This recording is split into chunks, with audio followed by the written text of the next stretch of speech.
Et vive la plume, vive la culture. On parle culture avec notre invité, M. Désiré Begré.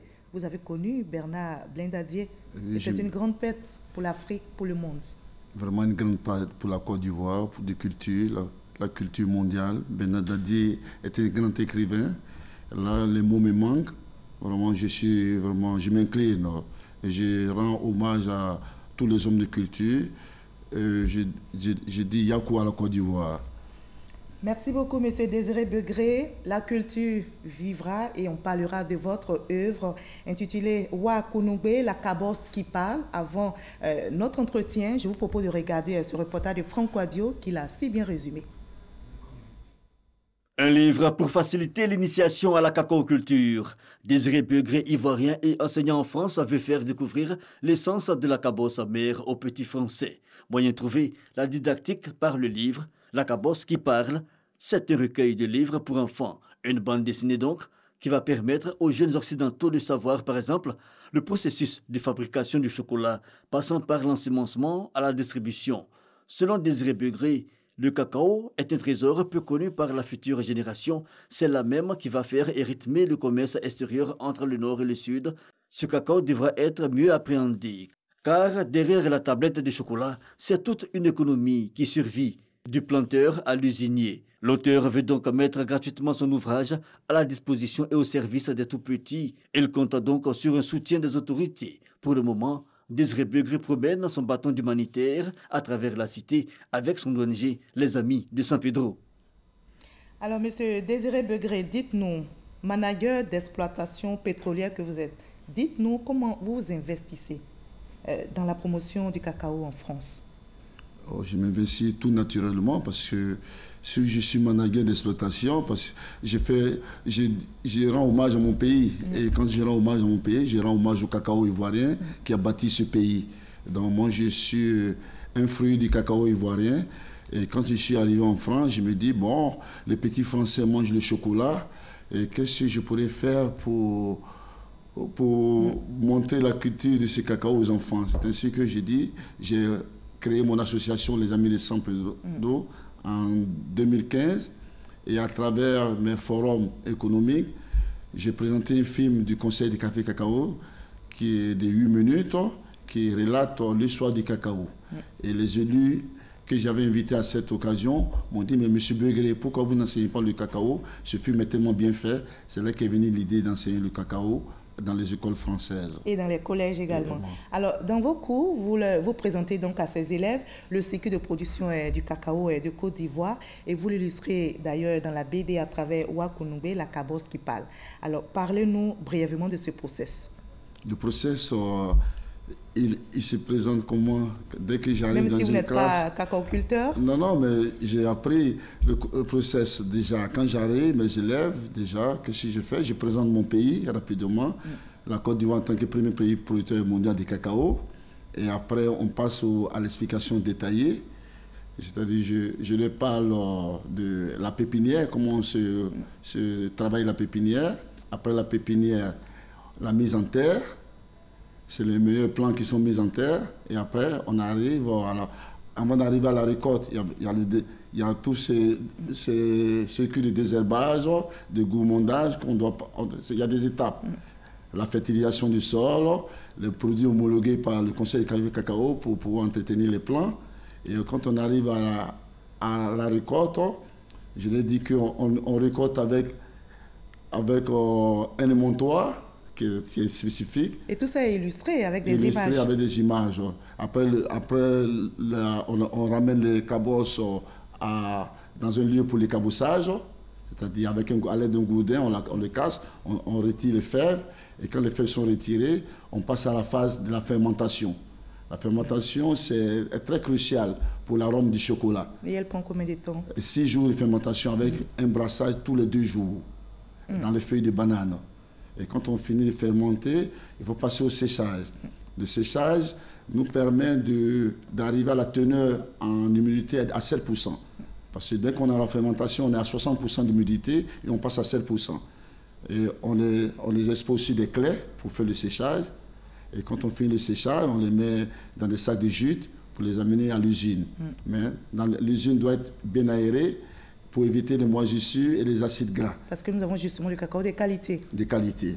La Côte d'Ivoire, vous voyez un peu toutes ces étapes-là qui sont vraiment très studieuses, très minutieuses. La Côte d'Ivoire a une rigueur pour le cacao.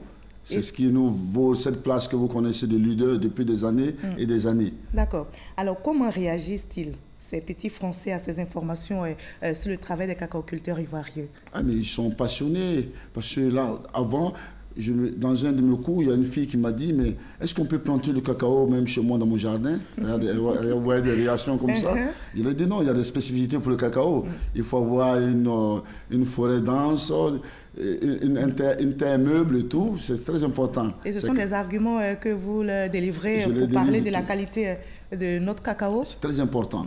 Parce que nous, on fait le cours, même souvent le professeur de sciences naturelles, les reprend les spécificités techniques dans la deuxième phase de cours. Sur le plan scientifique. Donc c'est très important pour ces enfants de connaître le cacao ivoirien.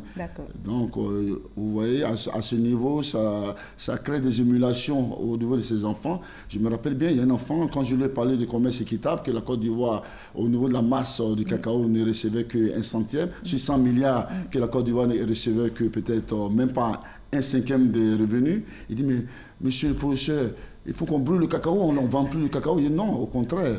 Moi, je compte sur vous, vous mes élèves. Demain, quand vous serez des décideurs, vous allez influencer les prix au bénéfice. Et ce sera bien pour nos producteurs. Alors, ces cours que vous dispensez sur le cacao sont théoriques. C'est un circuit théorique que vous leur présentez. Alors, est-ce que vous envisagez des tests pratiques, justement? Effectivement, parce que quand c'est un cours de 45 minutes, les tests pratiques, parce qu'après, après l'explication détaillée, on passe aux exercices. Est-ce qu'ils pourront un jour venir peut-être dans les plantations? C'est prévu avec ma municipalité. Il y a le circuit réel du cacao qu'on appelle la route du cacao qui viendront voir dans le cadre d'une coopération décentralisée avec la région de San Pedro.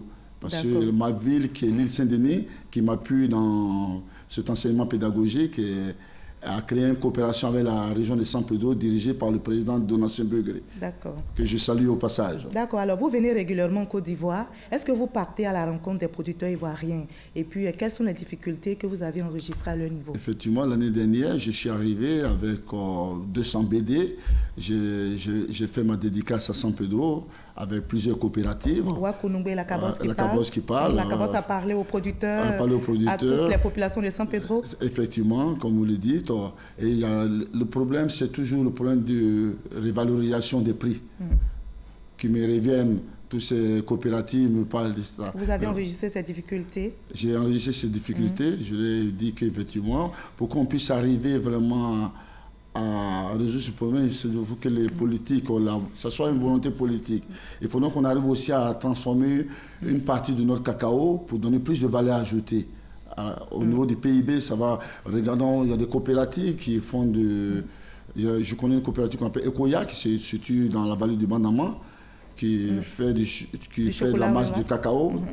Mais ce cacao, on peut l'utiliser pour la boulangerie, les pâtisseries. Donc il faut que le gouvernement aide ces groupes coopératifs à transformer leur matière première en masse de chocolat pour servir les boulangeries, les pâtisseries. Déjà, ça va nous donner une valeur ajoutée. Dernière question. Pourquoi on devrait aimer notre cacao, consommer notre chocolat? C'est important. C'est nous qui sommes les premiers producteurs. Et si on consomme notre chocolat, déjà, ça sera plus facile.